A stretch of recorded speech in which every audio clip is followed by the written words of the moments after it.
भारती। सखी सहेली। सखी सहेली कार्यक्रम सुनने वाले सभी सखाओं और सखियों का आज के इस कार्यक्रम में बहुत बहुत स्वागत है। स्वीकार करें नेहा आगरकर देसाई और मंदाकिनी जोशी का नमस्कार। कैसी है मंदाकिनी जी आप?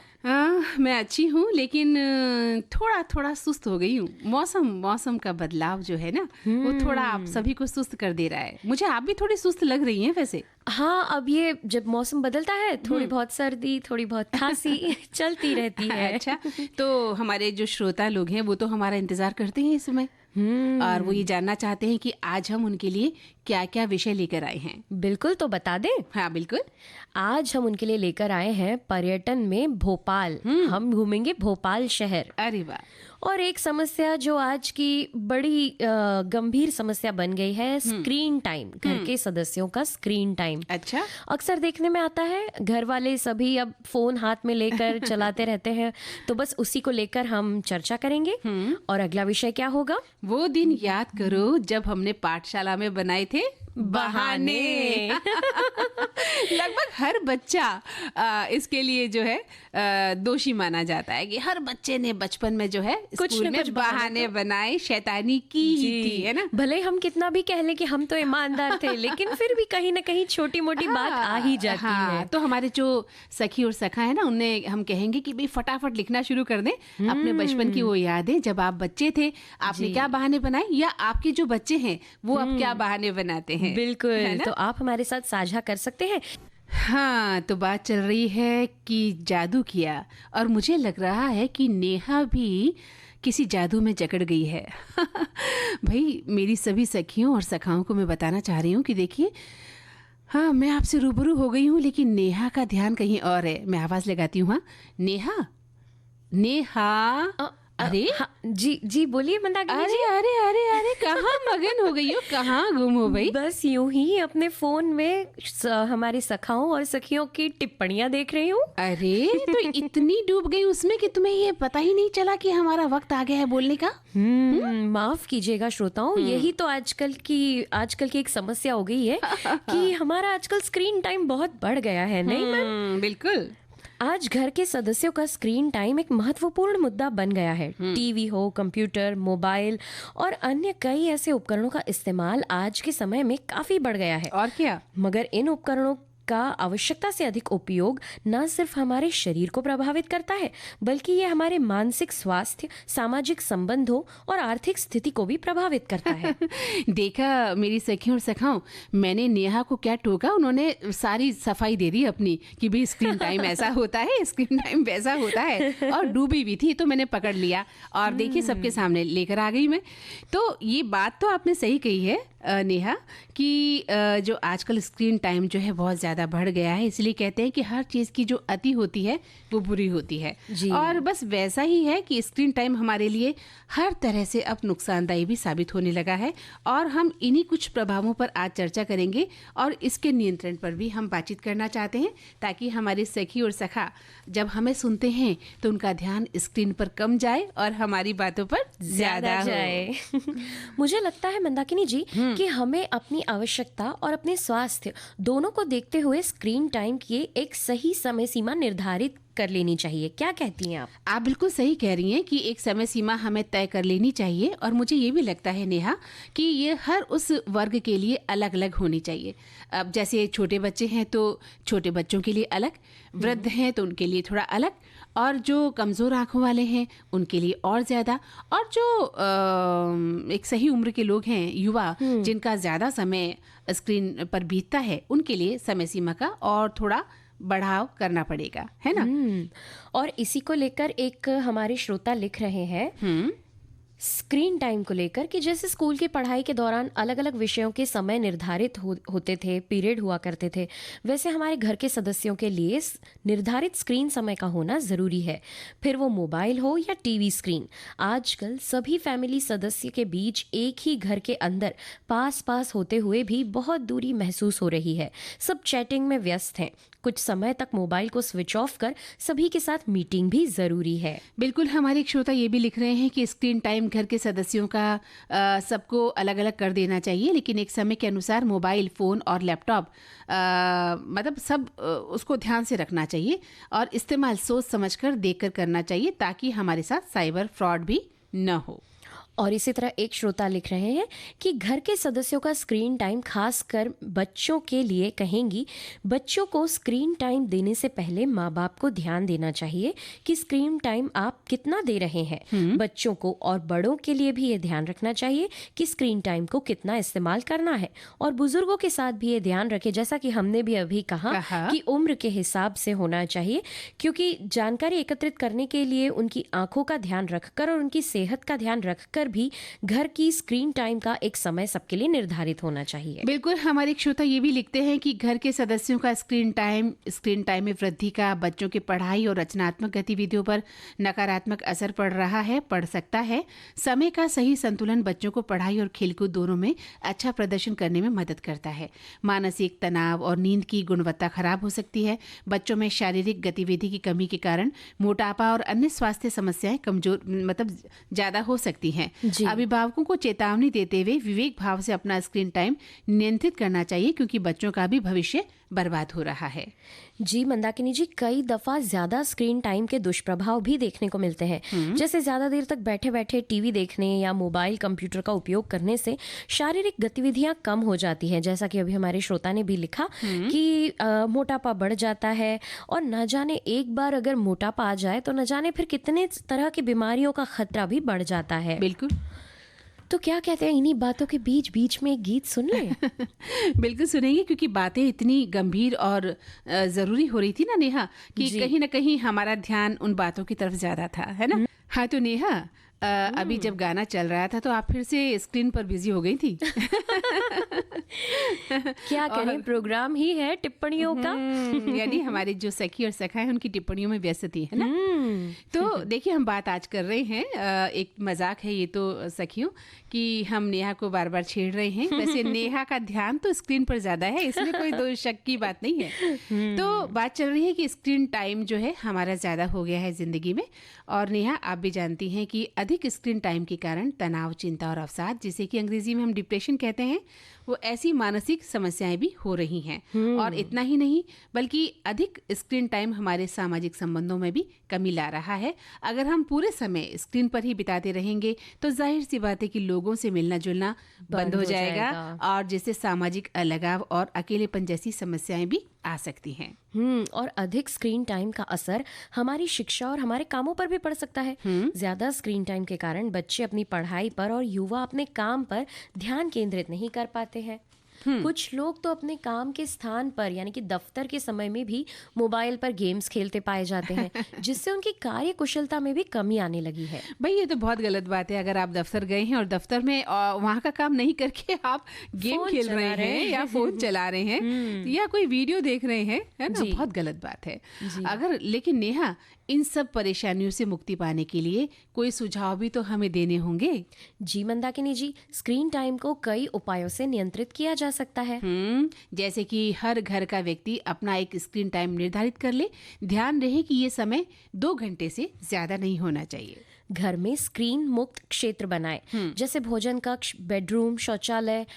इन जगहों पर तो बिल्कुल फोन का इस्तेमाल नहीं करना चाहिए। और हम इन्हीं जगहों पर फोन का इस्तेमाल करते हैं। भोजन करते समय हमारा फोन हमारे सामने होता है। बेडरूम में जब हम सोने जाते हैं उससे पहले हम फोन पर देखते हैं और चैटिंग करते हैं।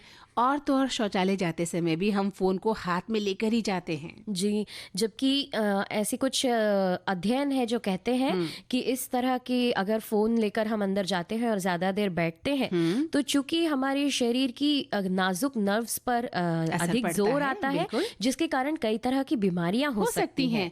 और हर जगह एक बैठने का उचित समय होता है, आप उतना ही वक्त वहां दें और फिर बाहर आ जाए। ये ना हो कि आप वहां बैठकर कोई गेम खेल रहे हैं या किसी बात को पढ़ने में अपना वक्त लगा रहे हैं। तो ऐसी स्थिति नहीं होनी चाहिए। आपको अपनी शारीरिक गतिविधियों को बढ़ावा देना चाहिए, जैसे कि आप खेलें, योग करें, साइकिलिंग करें, वॉकिंग करें।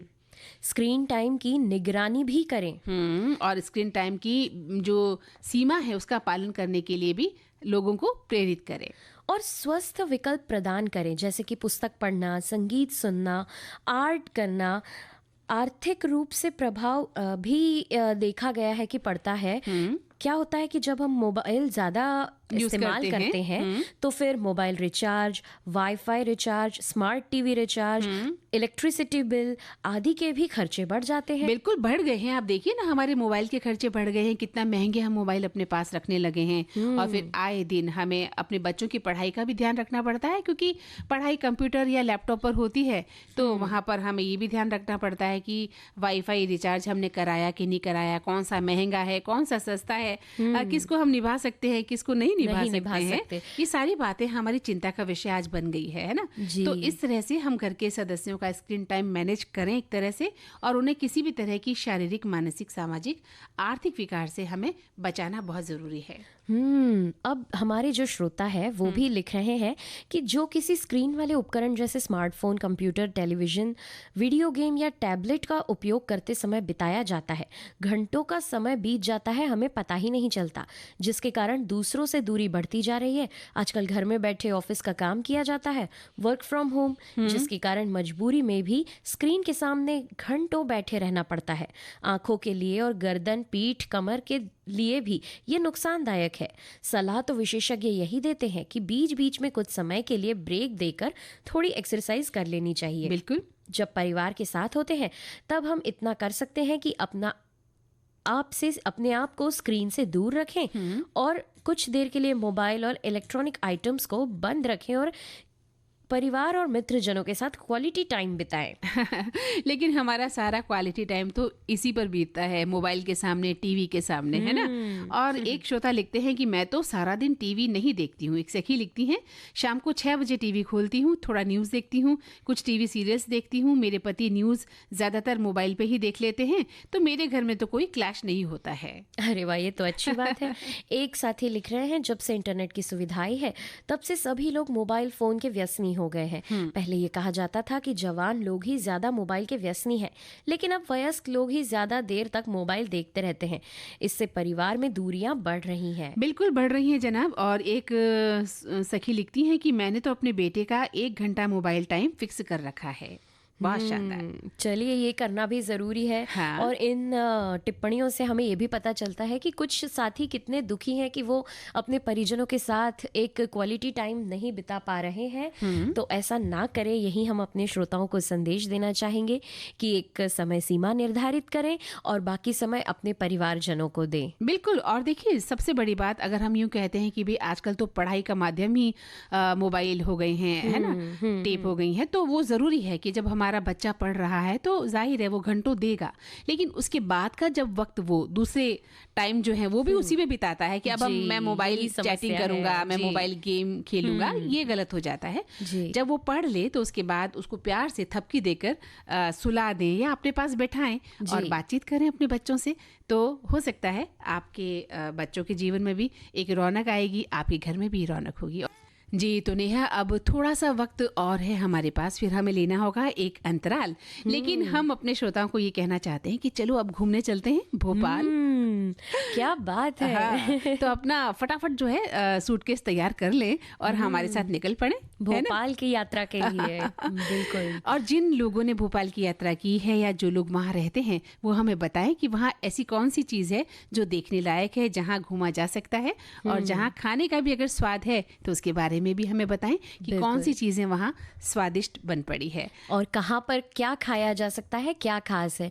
इसके साथ हमारे श्रोता हमें ये भी बता सकते हैं, जो भोपाल के नहीं भी हैं लेकिन भोपाल घूमने गए हो, तो वो अपना अनुभव हमारे साथ साझा कर सकते हैं कि उन्हें वहाँ कैसा लगा, क्या पसंद आया और कौन सी चीज़ उन्हें बहुत मनमोहक लगी। हाँ, अपनी जो भी उनका वहाँ जाने के बाद अनुभव रहा, खट्टा मीठा, वो हमें लिख भेजे। तो नेहा, हमारे कहने से हमारे सखी और सखा तो तैयार हो गए हैं भोपाल चलने के लिए। अच्छा, एक बात तो बताओ, अगर मैं तुमसे ये पूछूं कि किस मौसम में घूमना ज़्यादा अच्छा लगता है, तो क्या कहेंगे आप? मंदाकिनी जी, मुझे तो ना हर मौसम में घूमना अच्छा लगता है। अरे क्या बात है। ऐसा अगर कोई पूछे तो मैं बता ही नहीं पाती कि क्योंकि हर जगह की अपनी खासियत है। हाँ, हाँ। अगर हम पहाड़ों वाली जगहों पर जा रहे हैं तो बारिश में मजा आता है। हाँ, हाँ। अच्छा, पहाड़ों वाली जगहों पर तब भी मजा आता है जब ठंड हो और हिल स्टेशन जाना हो, बर्फ गिर रही हो। तो इस तरह देखा जाए तो हर मौसम में घूमना अच्छा ही लगता है। तो आपने मेरे दिल की बात कह दी है। मुझे भी हर मौसम में घूमना पसंद है, क्योंकि हर मौसम का अपना एक मिजाज होता है ना। और उस मौसम की जो खासियत है वो हमें बड़ा लुत्फ देती है कि गर्मी के मौसम में जाएं तो अलग, सर्दी में, बरसात में, बसंती ऋतु में, है ना, और सावन की ऋतु हो तो कहने ही क्या। तो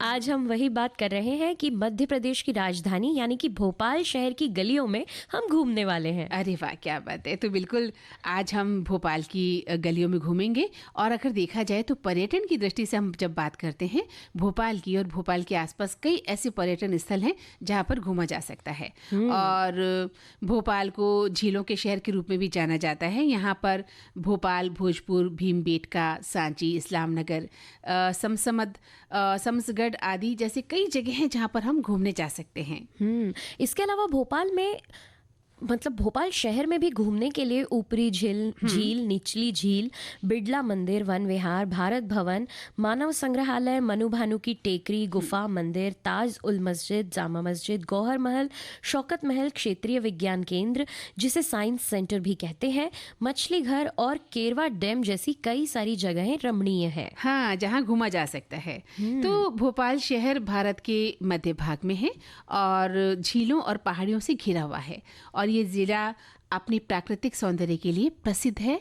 भोपाल में कई पार्क भी हैं, जैसे कि कमला पार्क, वर्धमान पार्क, किलोल पार्क, करिश्मा पार्क, शाहजहानी पार्क, नीलम पार्क, नौनिहाल पार्क, एकांत पार्क, चिनार पार्क और नंदन पार्क। कैसे कैसे नाम है, देखिए पार्क।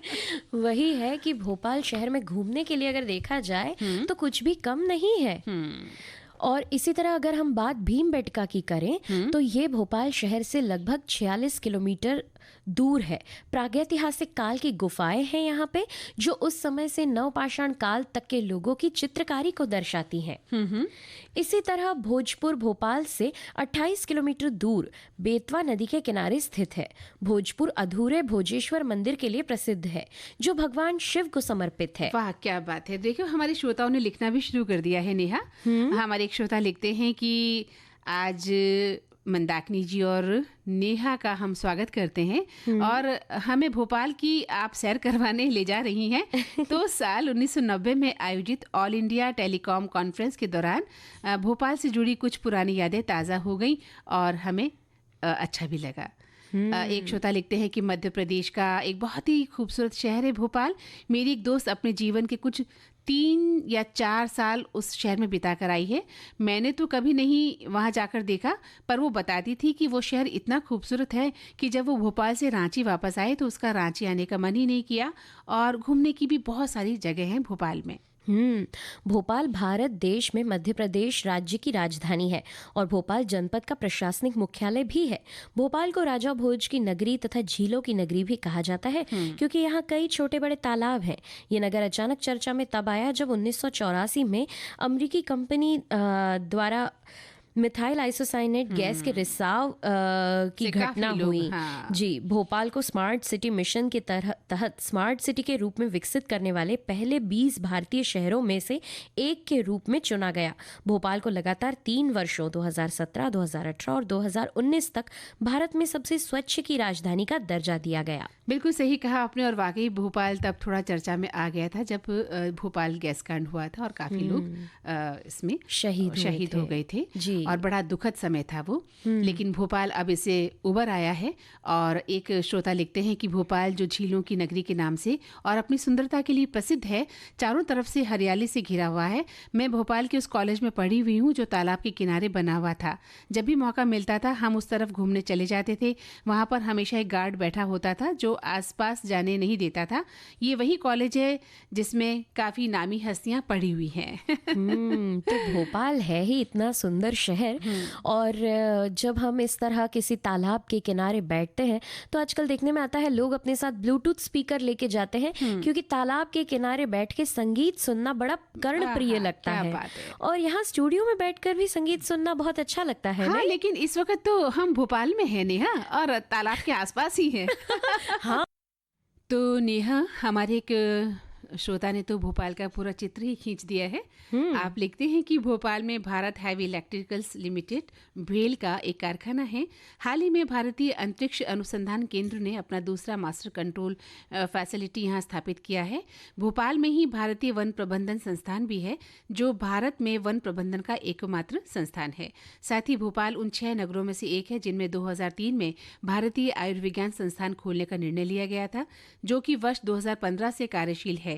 और इसके अतिरिक्त यहाँ अनेक विश्वविद्यालय हैं, जैसे कि राजीव गांधी प्रौद्योगिकी विश्वविद्यालय, बरकतुल्ला विश्वविद्यालय, अटल बिहारी वाजपेयी हिंदी विश्वविद्यालय, मध्य प्रदेश भोज मुक्त विश्वविद्यालय, माखनलाल चतुर्वेदी पत्रकारिता विश्वविद्यालय, भारतीय राष्ट्रीय विधि विश्वविद्यालय इत्यादि। इसके अतिरिक्त अनेक राष्ट्रीय संस्थान जैसे कि मौलाना आजाद राष्ट्रीय प्रौद्योगिकी संस्थान भोपाल, भारतीय वन प्रबंधन संस्थान, भारतीय विज्ञान शिक्षा एवं अनुसंधान संस्थान, राष्ट्रीय संस्कृत संस्थान, इंजीनियरिंग महाविद्यालय, गांधी चिकित्सा महाविद्यालय, नेशनल लॉ इंस्टीट्यूट यूनिवर्सिटी तथा अनेक शासकीय और पब्लिक स्कूल भी हैं।